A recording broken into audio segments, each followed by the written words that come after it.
Falcons. It is Miss Curry. This is your school director video diary for the week of April 5th. Welcome back from spring break. I hope you did something meaningful, whether it was just getting a little bit of a sunburn or reading a book or spending time with somebody or something that you love.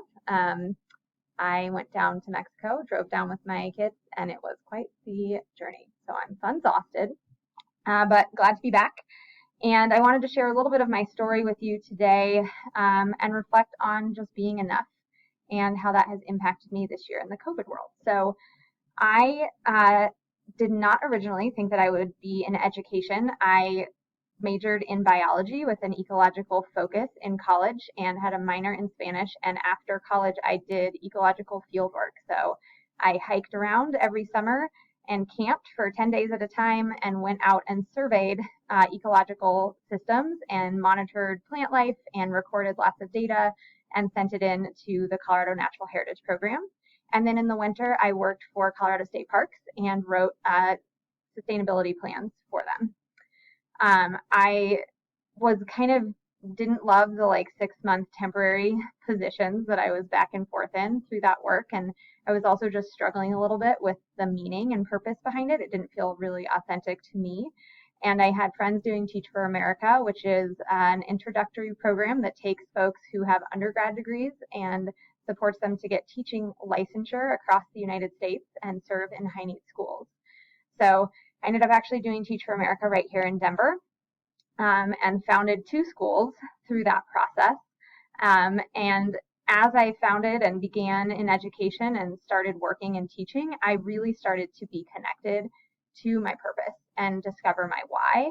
And that propelled me through some really challenging school settings where we were turning around, where we were founding new programs, and eventually led me to DSST, which is an organization that really resonated with my purpose and where I felt like everyone was kind of rowing together and really cared authentically about the work. So I started at Byers after teaching for only 4 years as a director of curriculum and instruction. I came in our second year after founding and being the #1 middle school in the city in our first year, and was in way over my head. And I can't tell you how many times in that first year I told myself that I wasn't enough for this amazing team because I was not an excellent teacher in Denver Public Schools. I did not receive coaching. I really didn't know what I was doing. But Mr. White saw potential in me and gave me fertile ground here at Byers to learn and grow. And I truly have learned and grown a ton over the last 7 years, and I now direct the school. I say all of that and I tell that story because I think it is really easy right now, especially as we're isolated a lot of the time. We're checking social media. We're moving into the end of the year where we're going to do a lot of high stakes testing, whether that's CMAS or PSAT, SAT, or finals, that can lead questions around, am I enough? And I just want to tell each and every one of you that you are enough. And each of us is enough in and of ourselves every single day. And sometimes that's really hard to grapple with. And I know I've struggled with that just this week, trying to get everything done and be ready for next year and feeling behind and saying man, I don't know. I don't know if I'm enough to do that, or I don't know if I know everything yet. And I would just say that my experience is that we can always learn and grow, and that the times that are the most difficult, where I most question my capability, are the times when I grow the most. And challenge and discomfort are really important parts of that. So I challenge you to be uncomfortable and seek those spaces where you don't know if you're enough, and just find out how much you can learn and grow and become, because you all have so much capacity and capability. And I think a big piece of that is tied into purpose. So I'm going to share my purpose with you, and I write this down every day. And it helps me remember that even in little ways, I am working towards my purpose, even if the big picture of the day didn't feel super purposeful. So my purpose is to develop empathetic, open-minded people, to pursue values-driven outcomes, and lead purposeful lives.